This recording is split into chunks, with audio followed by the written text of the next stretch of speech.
E para falar sobre o depoimento de hoje da CPI, da Emanuela Mandrades, tenho aqui comigo o senador Alessandro Vieira e, claro, a presença do nosso colunista do UOL, o Leonardo Sakamoto. Sakamoto, eu tenho certeza que você tem muitas perguntas a fazer para o senador, por isso eu te passo a palavra. Obrigado mais uma vez pela participação, Sakamoto. Boa tarde, senador Alessandro. Bem, perguntas a gente tem várias, mas eu acho que, começando pelo depoimento da Emanuela, acho que a primeira é essa questão das faturas, das invoices, né?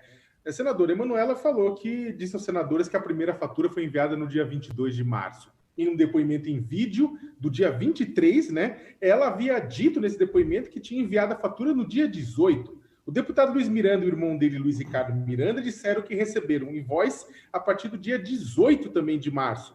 E ao questionarem os irmãos Miranda, tanto o Elcio Franco quanto o Onyx Lorenzoni, né, disseram que os documentos são de 18 e 19 de março.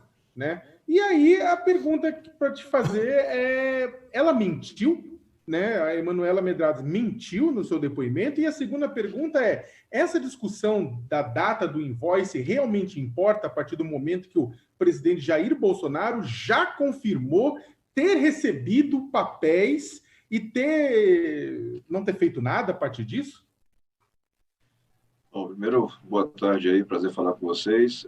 Não, essa não é mais uma discussão importante. Na medida em que o presidente da República reconhece que recebeu as denúncias acompanhadas de documentos e não tomou nenhuma providência, você tem a configuração de uma prevaricação ou até mesmo de um crime de responsabilidade.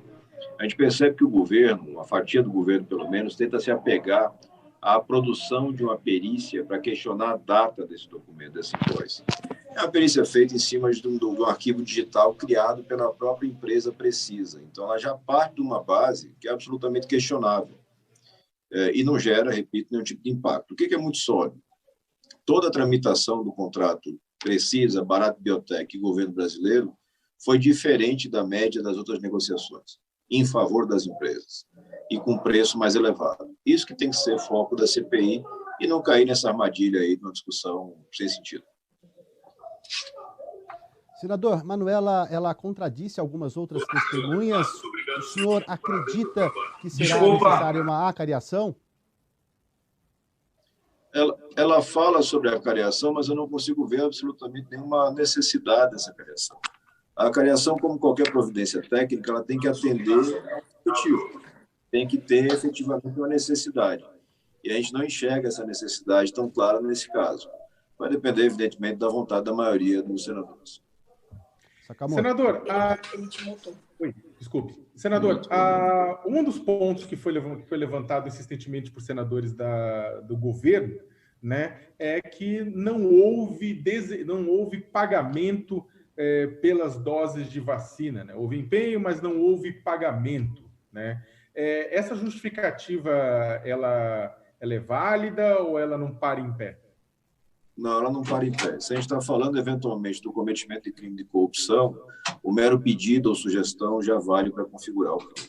Se a gente está falando de uma improbidade, o mero empenho também, da mesma forma, já conduz, porque esse recurso elevado ficou bloqueado no orçamento, no momento em que o Brasil todo precisa de recurso da saúde. Então, eu não vejo muita fundamentação nas tentativas de defesa do governo federal. Muito mais correto seria assumir os erros e tentar evitar que eles se repitam, enfim, responsabilizar as autoridades que deram andamento a isso. Mas não parece ser a intenção do governo, o governo vai persistir na mentira. Senador, existe a possibilidade da CPI pedir ter acesso aos depoimentos prestados à Polícia Federal? Já foi apresentado requerimento nesse sentido, solicitando o conteúdo completo do inquérito que está em andamento na Polícia Federal, onde você já teve a coleta de depoimento, por exemplo, da própria Emanuela Medrades. É muito importante você ter essa coleção de dados, de informações, para ir comparando os depoimentos e buscando a verdade efetiva para entregar aos brasileiros. Mas o que a gente já pode falar, repito, é um contrato totalmente diferente daquilo que os outros contratos passaram, por um preço mais elevado, todo ele feito num prazo muito mais curto, com uma extrema interação e esforço por parte do governo brasileiro. Senador, o senhor é policial, o senhor tem experiência em processo de interrogatório. A Emanuela Medrades, ontem, ela se apresentou na CPI como uma pessoa cheia de lamentos, declarando que estava exausta, que não conseguiria dar continuidade ao participar do seu depoimento, do depoimento dela, não teria como. E hoje ela mudou de comportamento, né? Falou, né? Falou abertamente a CPI, mas ela, inclusive, adotou um tom muitas vezes prepotente, muitas vezes arrogante, né? Junto aos senadores, né? O senhor acha que ela passou por algum treinamento? Mesmo os depoimentos dela muitas vezes estavam alinhados com justificativas que são dadas pelos governistas. O senhor acredita que houve alguma mudança ou algum combinado de ontem para hoje? Ela muito claramente tinha algumas respostas emendadas em perguntas previamente preparadas, né? Ficava muito claro ali um ensaio. Eu imagino que ontem a constatação de que o habeas corpus não é um escudo que protege a pessoa de qualquer possibilidade de falar, levou à consideração de que ela poderia sair presa da CPI. A gente sabe que a prisão por falso testemunho não é uma prisão que se mantém, é afiançável, mas isso deve ter sido levado em consideração para que ela mudasse a postura. Ao mesmo tempo, a gente percebe que existe um esforço, um investimento para atacar a credibilidade do deputado Luiz Miranda e do seu irmão. Ela se presta a esse serviço, ela faz toda essa estratégia ao ponto de fazer uma diferenciação. Os irmãos Miranda, quando falam do invoice do dia 18 e 19, estão mentindo. Elcio Franco e Onyx Lorenzoni, não. Esses se enganaram, devem ter se confundido.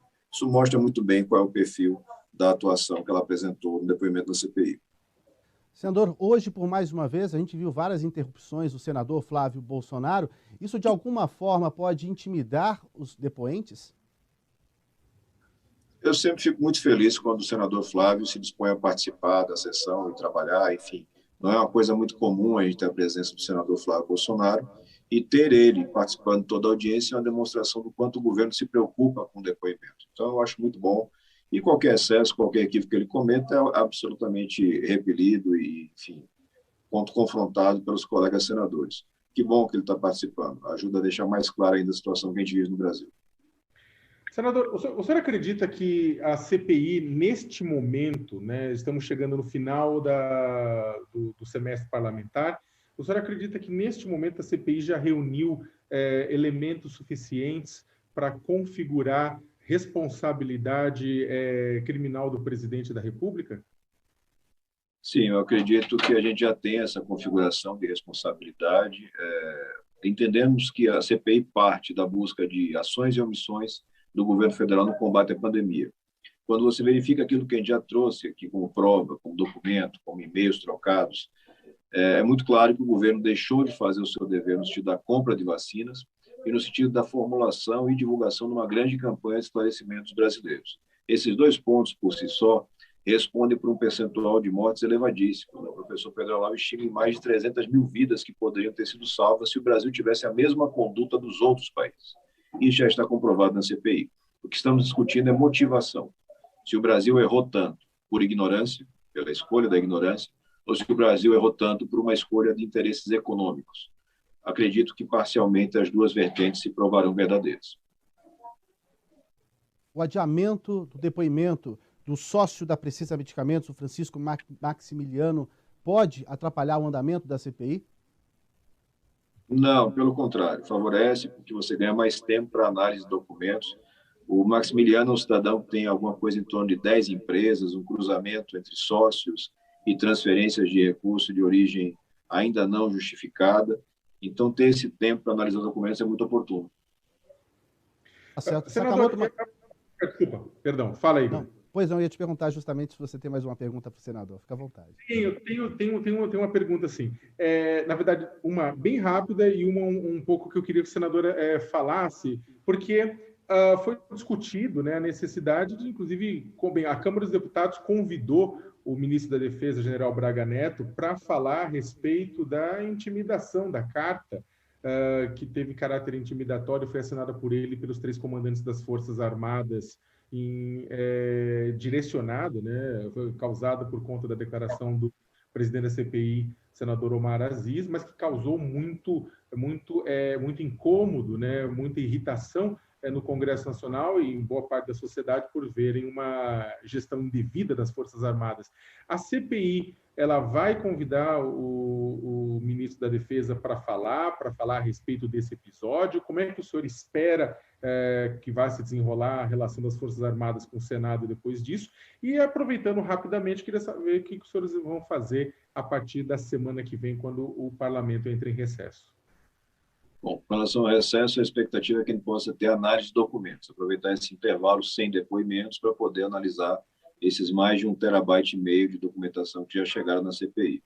Com relação ao general Braga Neto, eu apresentei um requerimento de convocação dele muito antes, por conta da sua participação na linha de comando da reação brasileira à Covid. A gente tem que lembrar que Braga Neto ocupou o cargo central de comando disso, e toda essa cadeia de comando e de responsabilidades passa por ele.